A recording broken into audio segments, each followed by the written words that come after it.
किसी के शरीर में वात है, अब एक तरफ तो उसको उपवास करा दिया, बस्ती दी, फिर वात मोक्षण रक्त मोक्षण किया। जहाँ भी एक एक जगह जहाँ पर भी दर्द है वहीं एक्यूपंक्चर करते हैं, वहीं एक्यूप्रेशर करते हैं, वही वात मोक्षण करते हैं। फिर ज़्यादा है तो श्रृंगी करते हैं, फिर उसको अलग अलग प्रकार की पोटली मसाज करते हैं, सामान्य अभ्यंग करते हैं, पीडानिल स्प्रे, पीडानिल, फिर ऑइंटमेंट, पीडानिल तेल लगाते हैं, फिर उसके ऊपर लपेट लगा देते हैं। रात को जहाँ पर किसी के पोंचा, कोहनी, कलाई, घुटना, कमर, कहीं पर गर्दन, कंधा कुछ भी दुख रहा हो उसके ऊपर एक्यूप्रेशर, एक्यूपंक्चर, वो अलाबू, रक्त मोक्षण, वात मोक्षण के अलग अलग प्रकार के।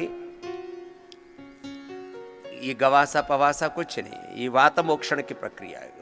वात को कैसे हटाना, कुछ कैसे उसका परिमार्जन करना, वात परिमार्जन, तो वो सब चीजें करते, सारा वात निकाल देते। जो पहले से संचित है उसको निकाल दिया, संचित रोग, संचित दोष, जो भी टॉक्सिन्स ऑक्सीडेंट्स है उनको निकाल दिया, इन्फ्लेमेशंस को निकाल दिया। संचित कर्माशय संस्कार वासनाओं को भी योग यजन से, योग से, यज्ञ से, भगवान राम कृष्ण शिव की आराधन से, भजन से। और फिर एक बार सबको हम खुद मिलते हैं और प्रभु से आपके लिए प्रार्थना करते हैं। करोड़ों लोगों का जो हमसे भगवान ने उपचार कराया वो पुण्य हमारे पास में जो संचित है आपकी झोले में डालते हैं। आज भी निरामयम वाले सभी स्वास्थ्य साधकों से 12:30 बजे और योगग्राम वालों से 1-1:30 बजे सबसे मिलने वाले हैं और सबके प्रारब्ध दोष से भी आपको उबारने वाले हैं। ये वात पित्त कफ त्रिदोष और रोग रूपी दोष और जन्म जन्मांतरों के जो दोष हैं उसको उबारते हैं। गुरु के एक क्षण के दर्शन मात्र से ध्यान मूलम गुरु मूर्ति पूजा मूलम गुरु पदम मंत्र मूलम गुरु वाक्य मोक्ष मूलम गुरु कृपा।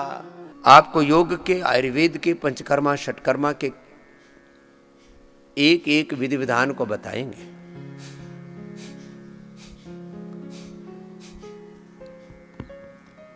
जल नीति, सूत्र नीति के कितने एक एक थेरापी के, एक शंख प्रक्षालन के, कोलन थेरापी के, एक सिरोधारा के, एक अक्षय तर्पण के, एक कर्णपुर के, एक नशे के, एक वमन के, एक गंडूस के, एक लेप लपेट के, एक अभ्यंग के, जो मेडिकेटेड मसाज करते हैं, जो मेडिकेटेड बस्ती, मेडिकेटेड औषधीय बस्ती, मेडिकेटेड एनिमा आपको देते हैं।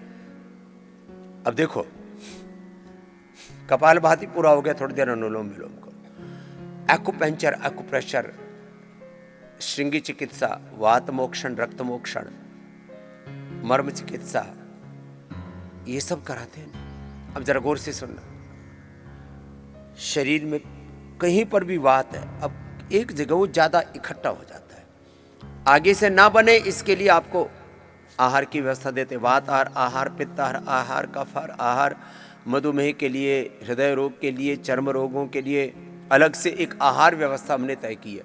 ये कोई 1-2 दिन में नहीं हो गया। इस कार्य को करने में हमारे ऋषि मुनियों को लाखों करोड़ों वर्ष लगे। एक तरफ ऋषियों के ज्ञान, विज्ञान, प्रज्ञान, उनके अनुसंधान, उनके आविष्कारों का, उनके उपचारों का आधार लेकर के वर्तमान में उसका पूरा मूल्यांकन करके और ये पूरी आहार व्यवस्था की है।